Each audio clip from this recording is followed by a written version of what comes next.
Hi, I am Durga.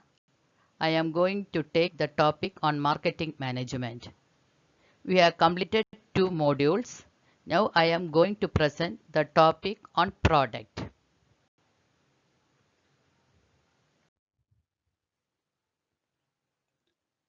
Product is the first element in marketing mix. If there is no product, there is no pricing, no physical distribution, no promotion. That means product is essential. Then only there exists price, physical distribution and promotion. Definition of product. According to Jobber 2004, a product is anything that has the ability to satisfy customer needs. That means customers' need must be satisfied. That is, we must know the customer needs and wants. Levels of product. Customer value hierarchy. The first one is core product, second one is basic product, third one is expected product, fourth one is augmented product, and fifth one is potential product. Core product or core benefit. The most fundamental level is core benefit or core product. It is the fundamental benefit that product deliver. That means what we get the benefit or from a product is called a core product. Second one is basic product. This is the actual product a consumer is buying. That means what we buy a product from the market. Third one is expected product. This is a set of attributes and conditions buyer normally expect when they purchase a product.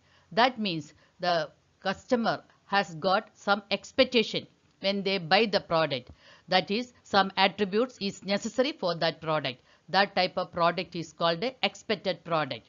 Fourth one is augmented products. This is what customer gets more than his expectation. That is what the benefits the customer getting above their expectation is called the augmented products. Fifth one, potential product. This is the highest level which can incorporate all possible benefits the product provides today and tomorrow. That means the highest level, the expectation of the product from tomorrow, today as well as tomorrow from a product. Product concept. The term product concept was used by Theodore Levitt. According to him, product concept refers to the argument products or aggregate of satisfaction that a user obtains. That means what the customer is getting from a product for his maximum satisfaction in the product is called a product concept. Classification of products or goods. Product can be classified as below. A. Classification on the base of durability or tangibility.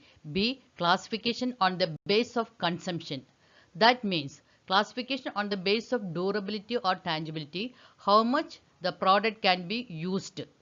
On the base of consumption means how we are consuming a product. Classification on the base of durability or tangibility. 1. Non-durable goods. These goods are consumed fast and purchased frequently. In other words, they cannot be used for a long time. That means the consumer are buying goods frequently and it cannot be used for long. For example, that is necessary, they are buying soap, etc., salt, etc. Second one, durable goods. These goods can be used for a long time. In other words, they can be used again and again. Here, the customer is using the goods for a long time and they are using again and again. Example, furniture, clothing, machines, fridge, etc. And third one, service. These are activities, benefits or satisfaction offered for sale. So that means what we are getting some benefit or some service or thing provided by the product. Example, that is train journey including haircut, repairs, etc. Classification on the base of consumption. On the base of consumption, goods can be classified into consumer goods and industrial goods. First one, Consumer goods are those which are purchased for final consumption. That means the goods, the consumers are buying the goods for their use. Second one, industrial goods. These are goods meant for use in production of other goods or some other business or institution. That means we are buying the good for manufacturing, production, or for institutional purpose or for other purpose. Characteristics of consumer goods. First one, final consumption. The most important feature of consumer goods is that they are bought for final or household or personal consumption. That means the consumer are buying for their own purpose. That means personal consumption, household purpose, or any other purpose. Second one is finished product. The consumer goods are finished product meant for final consumption. They are meant for direct satisfaction of consumer man. Finished products mean they are buying only for their direct satisfaction. Third one, utility. Consumer products are capable of fulfilling the needs of the consumer. That is, on the base of utility, the consumer are satisfying or fulfilling their needs. Fourth one is associated service. Some consumer goods are accompanied by extra benefits such as warranties, delivery, pre-sale, post-purchase service, repairs, credit facility. That means when consumer buy a goods, they are getting some benefits or service provided by them. That means they are getting warranty, pre-service or pre-sales or credit facility, etc. Fifth one is brand name. Every consumer product has brand name. It is the name which product is known. So the brand name has got great importance. By the impress of the brand name, the consumer buy that product. Fourth one is symbolism. Sixth one is symbolism. Consumer product convey different meaning to different customers. That means consumer product are different symbolism. On the base of some symbolism to any product, the consumer will buy that product. Seventh one, communication packages. Every consumer product conveys some information about itself to consumers such as use, price, content, maker, suppliers, etc. That means in the packing of the product, we can see some information. That information is conveying the message or about the content of the product to the consumer. On that basis, the consumer will purchase that product. Eighth one, small quantity purchase. Consumer buy the goods in small quantity to meet their temporary needs that they are not able to maintain on high quantity. So they are maintaining only small quantity for the temporary requirements. Numerous buyers. Consumer products are demanded by innumerable number of consumers. That means the consumer products are demanding number of consumers. 10th one, personal consideration. The consumer seeks self-satisfaction from the consumption of consumer goods.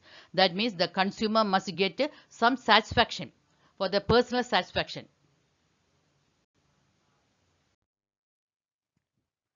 Classification of consumer goods. A. Convenience goods. Convenience goods are the goods which the consumer usually purchase frequently or immediately. Example, magazine, cigarette, salt, biscuit. That means the consumer are usually buying frequently or immediately their product. B. Shopping goods. Shopping goods are those which consumer buy after comparing the suitability, quality, price, etc. of different brand. They are generally more expensive than convenience goods. For example, clothing, furniture, shoes.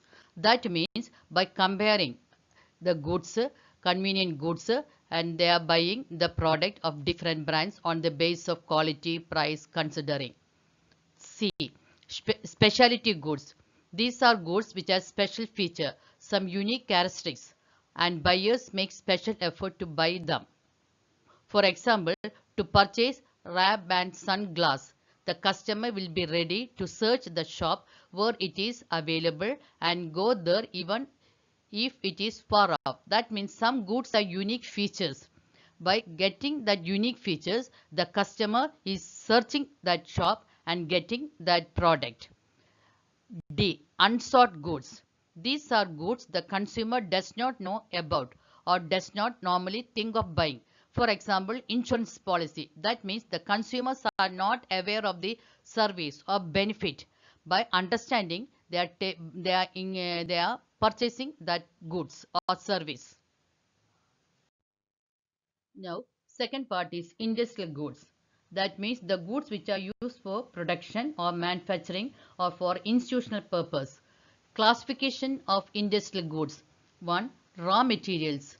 Raw materials are the basic input for manufacturing of finished goods. For example, minerals, fruits, vegetables, cotton, wheat. That means what the goods which are used for production or manufacturing. Second one, capital equipment. These are large machines and tools for production. Works such as lathes, cranes, bulldozer, etc. That means the huge investment is required for the capital goods. Ancillary parts. These are tangible products and are less costly.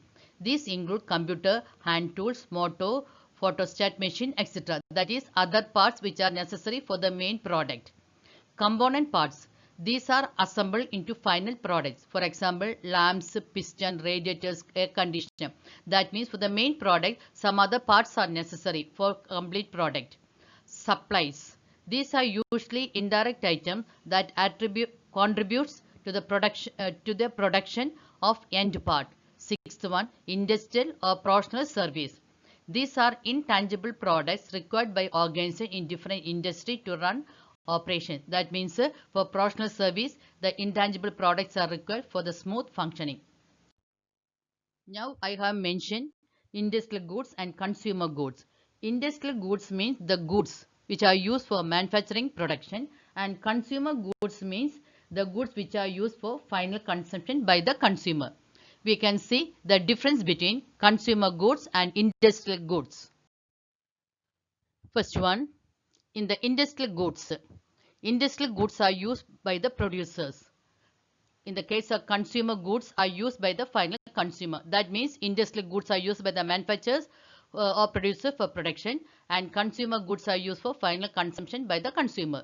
Second one, demand for industrial goods is derived from consumer goods, and demand for consumer goods is direct or primary demand. That means demand for industrial goods is there from consumer goods. That is, they are getting directly from the consumer goods.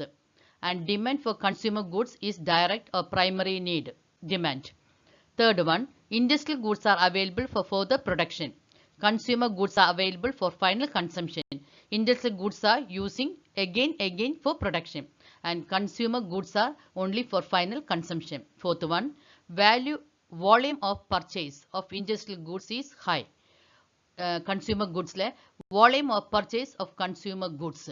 That is, volume of purchase of industrial goods is high because production is to be carried on large scale, but volume of purchase of consumer goods is not to that extent. Fifth one, channel of distribution of industrial goods is short. Channel of distribution of consumer goods is long. Sixth one, in case of industrial goods, advertising, sales promotion play a minor role.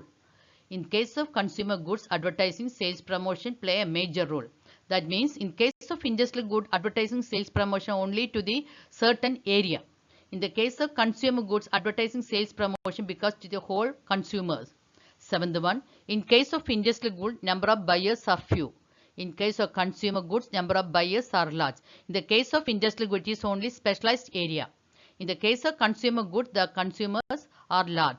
Eighth one, industrial goods require further processing before they can be finally consumed. Consumer goods are ready for consumption and do not require any further processing. That means industrial goods are further processing before they are finally consumed.